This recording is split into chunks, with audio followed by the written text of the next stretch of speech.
नमस्कार दोस्तों, इसका पीडीएफ आपको डिस्क्रिप्शन में मिल जाएगा, आप वहां से डाउनलोड कर सकते हैं। चलिए पहला सवाल देखिए। निम्नलिखित में से किससे उत्तर वैदिककालीन समाज तथा संस्कृति के विषय में जानकारी प्राप्त नहीं होती है? वैदिक काल को दो भाग में बांटा जाता है, एक होता है ऋग वैदिक काल और एक होता है उत्तर वैदिक काल। ऋग वैदिक काल के बारे में जानकारी ऋग्वेद से मिलता है और उत्तर वैदिक काल के बारे में जानकारी जो है वो मिलता है ब्राह्मण ग्रंथ, आरण्यक, उपनिषद और जो ऋग वेद के अलावा बाकी जो 3 वेद बचा है उससे।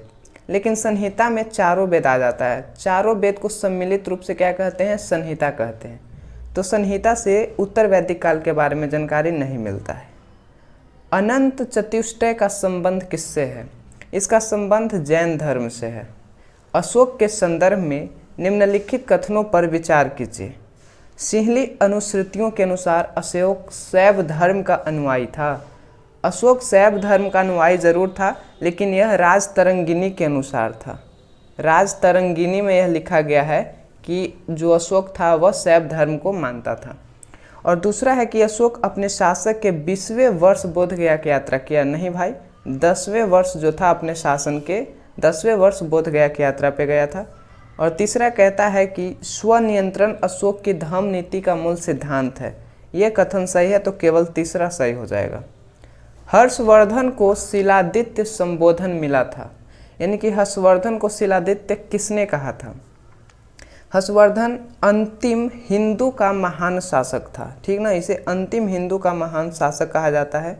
और इसको शिलादित्य का संबोधन चीनी यात्री वेनसांग के द्वारा दिया गया था।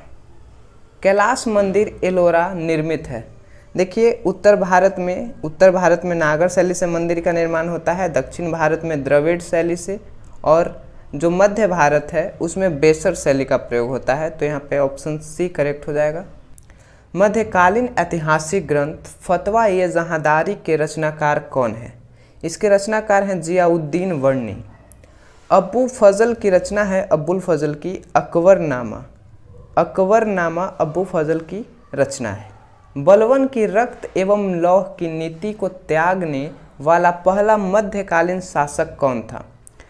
यह था जलालुद्दीन फिरोज खिलजी। इसने अपने प्रजा के अनुसार शासन करना प्रारंभ किया था। बुंदेला राजपूतों का विद्रोह किस मुगल शासक के समय हुआ था? देखिए, 2 मुगल शासक के समय हुआ था, शाहजहां और औरंगजेब के समय।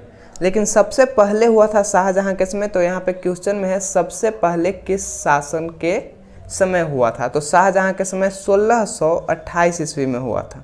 उसके बाद सबसे संगठित विद्रोह हुआ था औरंगजेब के समय। सबसे ताकतवर विद्रोह हुआ था औरंगजेब के समय में। निम्नलिखित में किसका संबंध लॉर्ड इरविन से नहीं है? लॉर्ड इरविन का शासनकाल था 1926 से 30 तक। अब इस समय में जो भी घटना होगा वो लॉर्ड इरविन से संबंधित होगा। जैसे चटगांव शस्त्रागार पर हमला 1930 में सूर्यसेन ने किया था, ये लॉर्ड इरविन से संबंधित है। शारदा अधिनियम ये भी 1930 में पारित हुआ था, ये भी संबंधित है लॉर्ड इरविन से। द्वितीय गोलमेज सम्मेलन हुआ था 1931 में, और कांग्रेस का सर्वदलीय सम्मेलन 1928 में। तो यही आपका उससे संबंधित नहीं है। निम्नलिखित में से कौन सा विकल्प असत्य है? पुस्तक और लेखक का मिलान करना है। तो देखिए, यहाँ पे असत्य हो जाएगा आपका option number A. Home and the world जो है वो लाला हरदयाल की रचना नहीं है, यह है रविंद्रनाथ टैगोर की रचना है। रविंद्रनाथ टैगोर की रचना है। देवी चौधुरानी, बंकिम चंद्र चट्टोपाध्याय, इंडियन स्ट्रगल सुभाष चंद्र बोस, भारत दुर्दशा भारतेंदु हरिश्चंद्र। रविंद्रनाथ टैगोर की एक और रचना याद रखिएगा, गीतांजलि। गीतांजलि जो है रविंद्रनाथ टैगोर की रचना है। खुदीराम बोस का जन्म किस गांव में हुआ था? इनका जन्म जो है वो पश्चिम बंगाल, वेस्ट बंगाल के हबीबपुर गांव में हुआ था। और यह सबसे कम उम्र में फांसी पे चढ़ने वाले व्यक्ति थे, ठीक ना। इनको 1908 ईस्वी में फांसी हो गई थी और इनका जन्म हुआ था 1889 ईस्वी में। राष्ट्रवादी अहरार आंदोलन किसके द्वारा प्रारंभ किया गया था? राष्ट्रवादी अहरार आंदोलन किसके द्वारा प्रारंभ किया गया? मजहर उल हक के द्वारा। 7 अगस्त 1942 को कांग्रेस की बैठक ग्वालियर टैंक बम्बई में हुई थी। इसकी अध्यक्षता कौन किया था? तो देखिए, इसकी अध्यक्षता जो है वो किए थे अब्दुल कलाम आज़ाद। ऑप्शन है यहाँ पे आपका डी करेक्ट हो जाएगा। 1940 में अब्दुल कलाम आज़ाद कांग्रेस के अध्यक्ष बने थे, जिसके बाद विश्व युद्ध प्रारंभ हो गया था। तो 1946 तक यही रहे थे, ठीक ना। इसमें कांग्रेस का बैठक भी नहीं हुआ था, लेकिन 1940 के बाद 42 में एक बैठक हुआ, तो इसकी अध्यक्षता भी अब्दुल कलाम आज़ाद ने किया था। 1857 के क्रांति के संबंध में यह सभ्यता एवं बर्बरता का संघर्ष था, यह कथन किस विद्वान का है? तो यह कहा था टी.आर. होम्स ने। टी.आर. होम्स ने कहा था कि यह सभ्यता और बर्बरता के बीच युद्ध है। रीज ने कहा था कि यह धर्मांधों का ईसाइयों के विरुद्ध युद्ध है। धर्मांधों का ईसाइयों के विरुद्ध युद्ध। सीले ने कहा था कि यह एक सैनिक विद्रोह है। भौरेवाल की संधि का संबंध किससे है? तो इसका संबंध आंग्ल सिख युद्ध से है।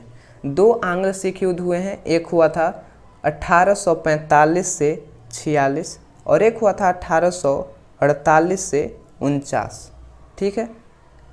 किस अधिनियम के तहत भारत में पहली बार संघात्मक सरकार की स्थापना का प्रयास किया गया? भारत शासन अधिनियम 1935 के द्वारा। First past the post system भारतीय चुनाव प्रणाली में किस देश से ग्रहण किया गया है? देखिए, ये जो है एक चुनाव का के लिए एक प्रक्रिया है। जैसे कि राष्ट्रपति का चुनाव होता है एकल संक्रमणीय मत प्रणाली के द्वारा, उसी तरह लोकसभा का चुनाव इस प्रणाली में होता है। इसमें क्या होता है कि जिसको ज़्यादा वोट मिलेगा वही जीत जाएगा, ठीक है। लेकिन एकल संक्रमणीय में होता है कि 50% से ज़्यादा जिस व्यक्ति को वोट मिलेगा वो जीतेगा। इनमें से कौन संविधान सभा की प्रारूपण समिति का सदस्य नहीं था? प्रारूप समिति में 7 सदस्यों वाला यह समिति था, जिसके अध्यक्ष थे डॉक्टर भीमराव अंबेडकर, ठीक है। बी.आर. अंबेडकर इसके अध्यक्ष थे। बी.एन. राव प्रारूप समिति के सदस्य नहीं थे। ये जो थे वो संवैधानिक सलाहकार थे। संवैधानिक सलाहकार थे बी.एन. राव। किस संविधान संशोधन के तहत भारत में 14 राज्य और 6 केंद्र शासित प्रदेशों का गठन किया गया था? तो देखिए, फजल अली आयोग का गठन 1953 में हुआ और उसने भाषा के आधार पर राज्यों का गठन करने की अनुमति दे दिया। तो उसी आयोग के सिफारिश पर 7वां संविधान संशोधन 1956 के द्वारा 14 राज्य और 6 केंद्र शासित प्रदेशों का गठन किया गया। भारत के संविधान की 11वीं अनुसूची किनके बीच शक्तियों का विभाजन करती है? 11वीं अनुसूची को 73वां संविधान संशोधन के द्वारा जोड़ा गया था 1992 ईस्वी में, ठीक है। और यह जो है राज्य, विधानमंडल और पंचायत के बीच शक्ति का बंटवारा करती है। निजता के अधिकार का उल्लेख मिलता है।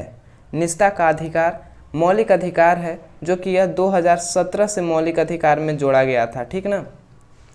और ये जो है वह स्वतंत्रता के अधिकार में आता है 19 से 22 में। स्वतंत्रता का अधिकार है अनुच्छेद 19 से 22 तक। समानता का अधिकार जो है वह है अनुच्छेद 14 से 18 और धार्मिक स्वतंत्रता का अधिकार है 25 से 28 और शोषण के विरुद्ध अधिकार हो जाएगा आपका 23 से 24, ठीक है, 23 से 24। अनुच्छेद 42 को शक्ति प्रदान करता है। अनुच्छेद 42 राज्य को शक्ति प्रदान करता है। कैसी शक्तियाँ प्रदान करता है राज्य को? तो यह कार्य की न्याय संगत और मानवीय दशाओं का तथा मृत्युत्व सुरक्षा हेतु सहायता का उपबंध। राष्ट्रपति के क्षमादान के अंतर्गत परिलंबन का अर्थ है। देखिए, राष्ट्रपति का क्षमा जो करता है वो अनुच्छेद 72 के तहत क्षमादान की शक्ति प्राप्त है उसे, और वो 5 प्रकार का क्षमा का प्रावधान है, ठीक ना। जिसमें प्रविलंबन जो है, प्रविलंबन ये होता है किसी दंड को कुछ समय के लिए टाल देगा। यानी कि किसी को कोई सज़ा है, फांसी की सज़ा है तो उसे आगे बढ़ा देगा। 5 तारीख को होना है तो उसके कर देगा कि अगले महीने में 10 तारीख को होगा, ऐसा इसे कहते हैं प्रविलंबन, ठीक ना। और अगर कोई विशेष परिस्थितियां हैं, जैसे कोई व्यक्ति जेल में बंद है और उसे कैंसर हो गया या कोई और रोग हो गया, तो उसकी सज़ा को कम कर देना, इसको कहते हैं विराम। और सज़ा की मात्रा को बदल देना, मात्रा को बदल देना यानी कि उम्र कैद की सज़ा है तो उसे और कम कर देना, फांसी की सज़ा को उम्र कैद में बदल देना, इसे कहते हैं परिहार। और सज़ा की प्रकृति को बदल देना, ठीक ना, यानी कि सज़ा को ही छोटा कर देना, सज़ा को ही छोटा कर देना, उसे कहते हैं हम लोग लघुकरण। लघुकरण। निम्नलिखित में बिना संसद सदस्य हुए भी उसके कार्रवाई में तथा सदन में बोलने का प्राधिकार प्राप्त होता है। जो भारत का महान्यायवादी होता है वो ना तो लोकसभा का सदस्य होता है और ना ही राज्यसभा का, फिर भी इसे लोकसभा तथा राज्यसभा में बोलने का अधिकार प्राप्त होता है, लेकिन वोट नहीं दे सकता है, वोट देने का अधिकार प्राप्त नहीं होता है। निम्नलिखित में से कौन सा मामला उच्चतम न्यायालय के मूल अधिकारिता की श्रेणी में नहीं आता है? देखिए, उच्चतम न्यायालय का जो मूल अधिकारिक क्षेत्र है वो है आर्टिकल 131 में, और इसमें अंतर्राज्यीय जल विवाद जो है वह नहीं आता है इसके मूल अधिकारिता क्षेत्र में। ये जो जल विवाद होता है दो राज्यों के बीच, इसका सुलह करता है संसद। कौन करता है? संसद करता है, अनुच्छेद 262 के तहत। राज्यपाल का मुख्य सलाहकार कौन होता है? राज्यपाल का सलाहकार होता है राज्य का मंत्रिपरिषद, राज्य मंत्रिपरिषद। राज्य मंत्रिपरिषद आर्टिकल 163 के अंतर्गत गठन होता है इसका, और जो राज्य मंत्रिपरिषद का अध्यक्ष कौन होता है? तो होता है मुख्यमंत्री, तो यही इसका मुख्य सलाहकार होगा। भारत में महिलाओं को पहली बार मताधिकार कब प्राप्त हुआ था? तो यह 1919 के अधिनियम से प्राप्त हुआ था, 1926 ईस्वी में। निम्न में से राज्य सूची का विषय नहीं है। ये जो सीमा कर है वो राज्य सूची का विषय नहीं है, संघ सूची का विषय है। ठीक है, संघ सूची। ये जो न्याय है भाई, न्याय को 42वां संविधान संशोधन 1976 के तहत समवर्ती सूची में डाल दिया गया है। समवर्ती में इससे पहले 1976 से पहले ये भी जो था राज्य सूची में था। निम्नलिखित में से कौन सा पदाधिकारी भारत के मुख्य न्यायाधीश के समकक्ष है? भारत का जो मुख्य न्यायाधीश है उसका वरीयता क्रम में 6ठा स्थान होता है। ठीक, और भारत रत्न से सम्मानित व्यक्ति 7 के क्रम में आता है। लोकसभा का अध्यक्ष जो है वह 6ठा नंबर पे आता है। जो केंद्रीय मंत्रिमंडल होता है यह 7वां नंबर पर आता है, और राज्यों का मुख्यमंत्री भी 7वां नंबर पर आता है। तो मुख्य न्यायाधीश लोकसभा के अध्यक्ष के समकक्ष है, ऑप्शन बी। पंचायती राज संस्थाओं के निम्नतर स्तर पर कौन है? जो सबसे छोटा स्तर पर है पंचायती राज में वह है ग्राम सभा और पंचायत। निम्नलिखित में से कौन सा स्थल खंड गोंडवाना लैंड का हिस्सा नहीं है? देखिए, ये हमारा मान लीजिए पृथ्वी, ये पृथ्वी दो भाग में बट गया विषुवत रेखा से, ये हो गया नॉर्थ, ये हो गया साउथ। ठीक है, जो नॉर्थ का हिस्सा है उसे हम लोग कहते हैं अंगारा लैंड, अंगारा लैंड, और जो साउथ का हिस्सा है वो होता है गोंडवाना लैंड। तो अफ्रीका, मेडागास्कर और ऑस्ट्रेलिया ये जो है यह गोंडवाना लैंड का हिस्सा है, लेकिन एशिया जो है वह अंगारा लैंड का हिस्सा है। बुग्याल या प्यार नामक घास के मैदान कहाँ पाया जाता है? तो लघु हिमालय में जो घास का मैदान होता है ढाल पर, उसे ही हम लोग कहते हैं बुग्याल या प्यार। लेकिन बुग्याल या प्यार इसे उत्तराखंड में कहा जाता है। ठीक ना, उत्तराखंड में कहा जाता है बुग्याल या प्यार। इसे कश्मीर में मर्ग कहा जाता है, कश्मीर में मर्ग कहा जाता है। सिकियांग कांगड़ी पर्वत शिखर अवस्थित है।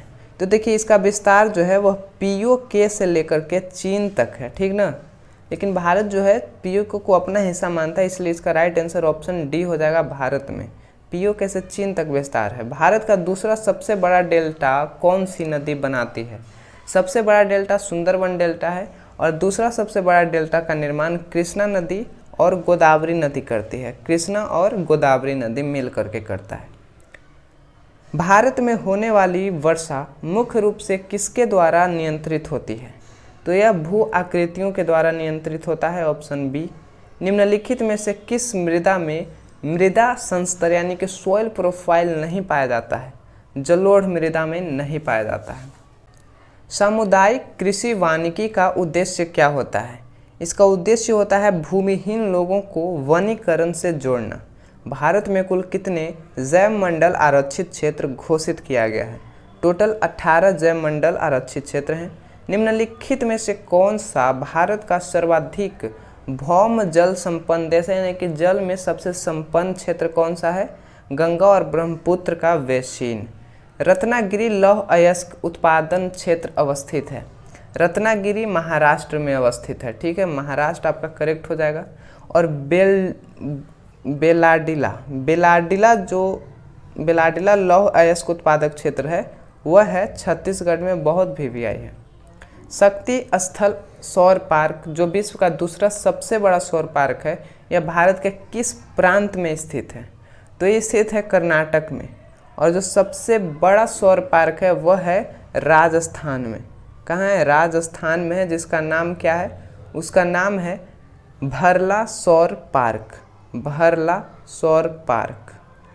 निम्नलिखित में से कौन सा विकल्प सुमेलित नहीं है? तो इसमें सीमेंट उद्योग पोरबंदर सही है, पेट्रो रसायन नागथेन ये भी सही है, चीनी उद्योग जो है, चीनी उद्योग वो सिलवासा नहीं होगा, ये यूपी बिहार के क्षेत्र में ज़्यादा होता है, ठीक ना, यूपी बिहार के क्षेत्र में। लोहा इस्पात राउरकेला सही है, तो आपका ऑप्शन सी सुमेलित सही नहीं है। तंसा अभयारण्य किस राज्य में अवस्थित है? महाराष्ट्र में। दिमारा जनजाति किस राज्य में निवास करती है? असम में निवास करती है। काठी लोक नृत्य का संबंध किस राज्य से है? पश्चिम बंगाल से है। 38वीं समानांतर रेखा निम्नलिखित में से किन दो देशों को विभाजित करती है? तो यह उत्तर कोरिया और दक्षिण कोरिया को विभाजित करता है, ठीक है। किस देश को श्वेत हाथी की भूमि कहा जाता है? बहुत सिंपल है, थाईलैंड को। फिजी द्वीप कहाँ है भाई? फिजी द्वीप कहाँ अवस्थित है? तो जो है वह है प्रशांत महासागर में फिजी द्वीप, ऑस्ट्रेलिया के थोड़ा पूर्वी साइड में है। निम्नलिखित में से कौन सा भूतपूर्व सोवियत संघ का भाग था जिसमें कुर्दिश लोग रहते हैं? आर्मीनिया, आर्मीनिया में। जापान का विशालतम द्वीप कौन सा है? जापान वैसे तो बहुत सारे द्वीप है, लेकिन उसमें 4 बड़े बड़े द्वीप हैं, ठीक ना, 4 बड़े बड़े द्वीप हैं, 4 बड़े द्वीप हैं। जो सबसे उत्तरी द्वीप है, सबसे उत्तरी द्वीप वह है होकैंड, ठीक है, सबसे ऊपरी द्वीप है होकैंड, ये हो जाएगा सबसे उत्तरी। और इसके नीचे आता है होन्शु, यानी कि ये वाला कौन सा द्वीप है? होन्शु द्वीप है। और इसके नीचे आता है शिकोकू, और इस सबसे दक्षिण में होता है होदोरी। और सबसे बड़ा द्वीप है होन्शु द्वीप, ठीक ना, सबसे बड़ा द्वीप कौन सा है? होन्शु द्वीप सबसे बड़ा है। और जापान की राजधानी है टोक्यो, टोक्यो जो कि होन्शु द्वीप पर ही स्थित है। तो चलिए भाई, मिलेंगे नेक्स्ट वीडियो में, तब तक के लिए जय हिंद।